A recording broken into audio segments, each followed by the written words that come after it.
Bonjour, nous parlons du mandat 3 options. Le mandat 3 options est un mandat astucieux qui offre la possibilité de prendre un mandat exclusif, un mandat semi-exclusif ou un mandat simple avec un seul document.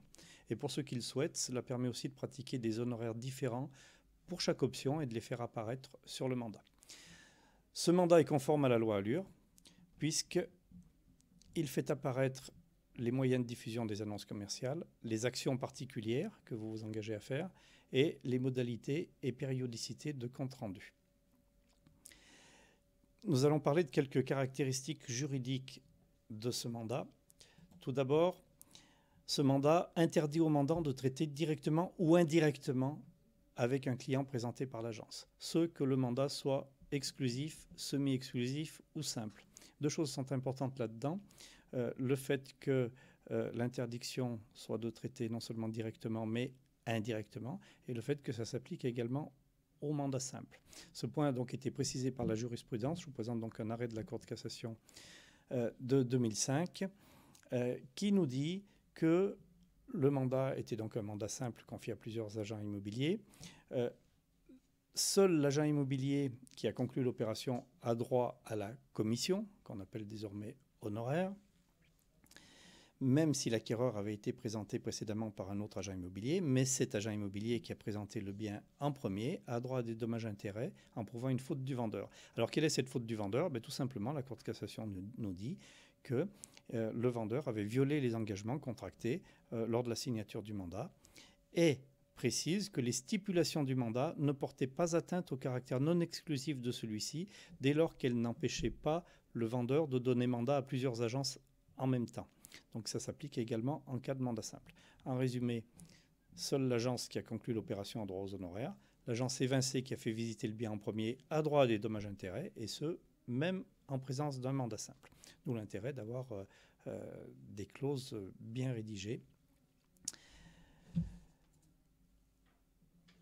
Cette interdiction de traiter directement ou indirectement avec un client présenté par l'agence vaut pendant 24 mois après la fin de nos mandats. Et ça aussi, ça a été validé par la Cour de cassation. Alors,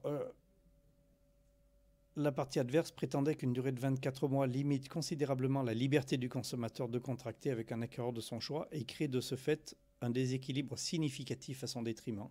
La Cour de cassation ne l'a pas entendu ainsi. Elle nous dit que les droits du propriétaire ne sont limités qu'à l'égard des personnes qui lui ont été présentées par le mandataire. Une telle restriction est justifiée par le risque de fraude très important et cette clause n'est donc pas abusive. En résumé, l'interdiction faite au mandant de traiter directement ou indirectement avec un client présenté par l'agence pendant 24 mois après la fin du mandat est donc parfaitement licite. J'en profite pour revenir sur les différentes durées d'un mandat. Tout d'abord, pour un mandat signé hors établissement, comme nous dit la loi Hamon, il y a une durée de 14 jours pendant laquelle le client peut se rétracter, les 14 jours de rétractation. Alors attention, le non-respect de cette possibilité de rétractation, c'est-à-dire utiliser sur le terrain un mandat prétendument signé à l'agence alors que il est signé à l'extérieur. Cette sanction, il y a une sanction très importante de 150 000 € par infraction. C'est une amende pénale. Rappelons également que tous les mandats hors établissement doivent être précédés de la signature d'un document d'information précontractuelle. Et là aussi, il y a une sanction, c'est 15 000 € d'amende par infraction, c'est-à-dire par mandat. Toutefois, dans un tel cas, le mandant peut vous demander de commencer vos prestations sans attendre la fin du délai de 14 jours, ce qui est une amélioration par rapport au délai de 7 jours, si l'on peut dire. Le délai est bien sûr plus long, mais au moins maintenant, l'agent immobilier a le droit de commencer ses prestations sur demande expresse du client, de commencer ses prestations immédiatement. Ensuite, il y a une période d'irrévocabilité de 3 mois maximum, suite à laquelle le mandant peut dénoncer le mandat avec un préavis de 15 jours. Ensuite, le mandat se termine au bout de 24 mois.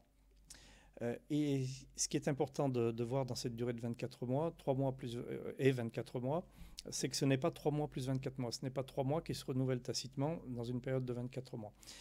C'est une période de 24 mois, une durée du mandat de 24 mois, dont les 3 premiers mois sont irrévocables. Ainsi, le mandat n'est pas concerné par l'article L136.1 du Code de la consommation. Cet article a été initié par la loi Châtel et a été remodelé par la loi Hamon. Cet article nous dit que le mandat, le contrat contenant une telle clause, donne l'obligation de prévenir, d'écrire au client, donc au mandant, entre 3 mois et 1 mois avant la date de tacite reconduction pour l'informer qu'il a le droit de ne pas renouveler le mandat. Donc bien évidemment dans l'immobilier ça ne se pratique pas, mais beaucoup de mandats ont une telle clause de tacite reconduction, ce qui signifie que l'agent immobilier ne bénéficie plus du préavis de 15 jours. Le client peut dénoncer absolument sans délai. Donc c'est dommage, et le simple fait de mettre 24 mois, dont 3 mois, au lieu de mettre 3 mois plus 24 mois, permet d'éviter cette obligation.